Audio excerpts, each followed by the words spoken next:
Déclaration liminaire de mise sur les fonds baptismaux du mouvement citoyen Urgence républicaine.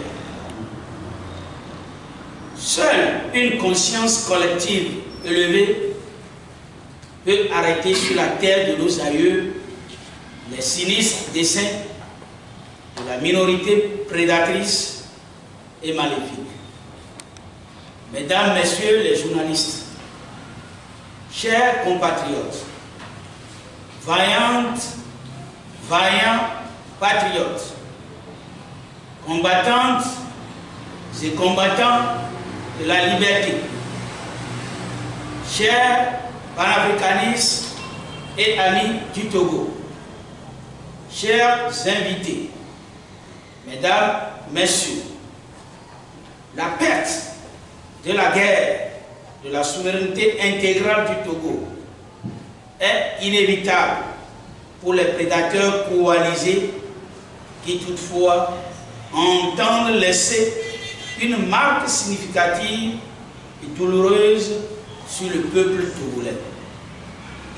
Ainsi, l'histoire retiendra que le 25 mars 2024, le Togo a connu un énième crime imprescriptible avec le coup d'État constitutionnel actant le changement de régime semi-présidentiel en régime parlementaire, opéré notamment par une législature en pleine vacances, en violation des dispositions des articles 144 et 150 de la Constitution togolaise du 14 octobre 1992.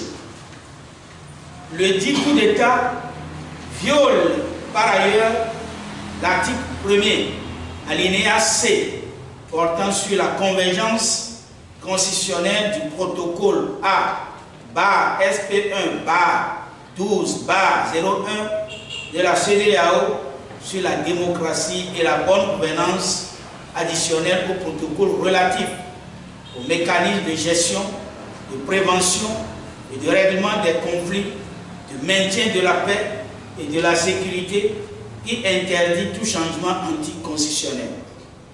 Telle une onde de choc, ce coup de force de trop, objet de la réprobation de la quasi-totalité des Togolais, a le mérite de sortir du coma la nation tout entière en le mettant en ordre de bataille. Et pour cause, le Togo, notre patrie, est au bord de l'explosion et nous devons en être conscients. La révolte et la colère ont gagné les cœurs des Togolais suite aux manœuvres tendant à transformer notre République en royaume ou en une monarchie permettant à Faure Gnassingbé de s'octroyer une présidence à vie. Tout ceci en dehors du suffrage universel direct qui consacre le vote souverain de quelques citoyens.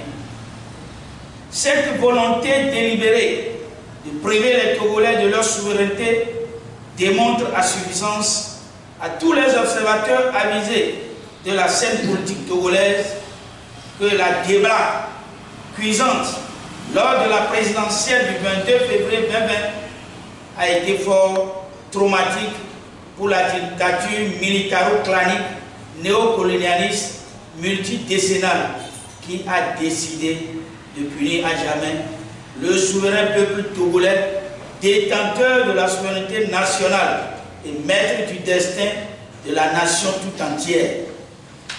Illustration parfaite de l'efficacité de la lutte patriotique et souverainiste contre le régime illégitime et illégal FPT-UNI, mené avec éthique et dignité par le patriarche de la nation, son Excellence Monseigneur Philippe Kokodo, et le président légitime du Togo, son Excellence Dr Gabriel Agbeumessa Kodjo, tous deux décédés en exil, respectivement le 4 janvier 2024 en Suède et le 3 mars 2024 au Ghana.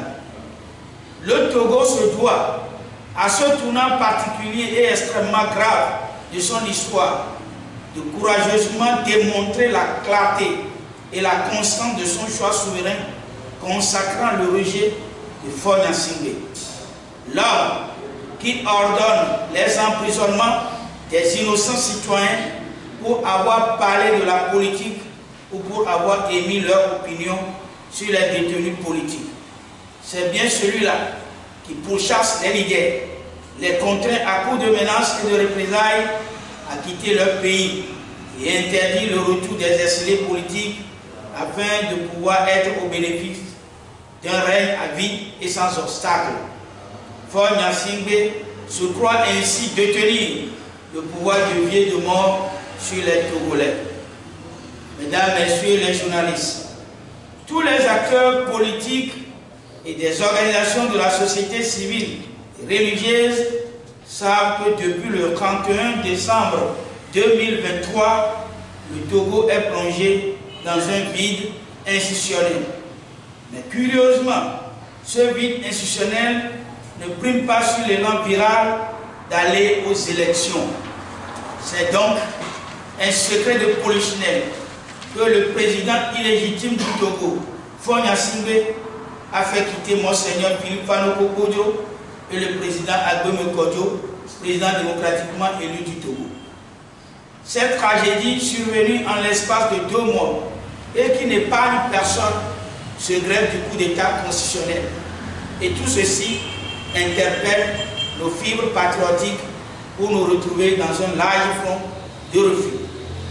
L'extrême gravité de la situation de péril de la République, dont les fondements viennent d'être sapés par un bouleversement sans précédent, opéré par 89 voix sur près de 9 millions de Togolais, a motivé la rencontre du 27 mars 2024 entre le gouvernement légitime du Togo en exil, l'écosystème DMK et des acteurs sociopolitiques du Togo et de la diaspora.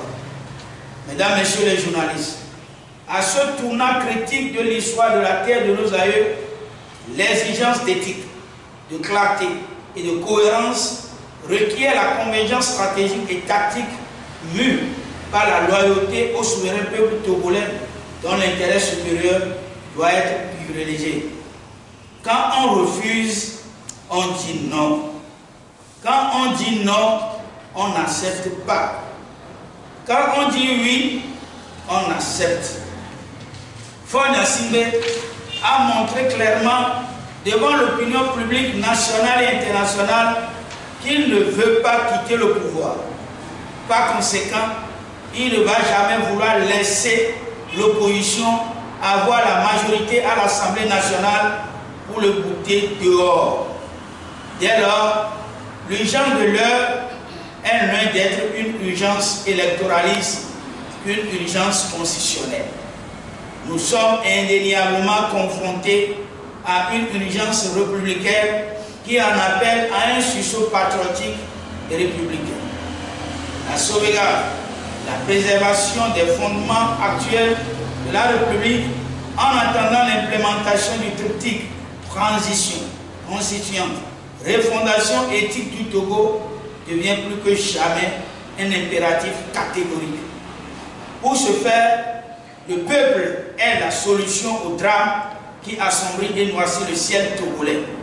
Le lendemain est incertain pour notre pays et personne ne sait les conséquences dramatiques et tragiques qui pourraient découler du péril devant nous. Conscient de l'ampleur de la gravité de la crise politique qui mine la terre de nos aïeux et dont l'énucléation passe impérativement par la tenue des assises nationales inclusives en vue de l'implémentation du triptyque transition, constituante, refondation éthique du Togo, le gouvernement légitime du Togo en exil, après avoir adressé une lettre ouverte le 21 mars 2024 au souverain peuple togolais, aux acteurs sociopolitiques et aux forces de défense et de sécurité, a pu rencontrer le 27 mars 2024 certaines forces républicaines.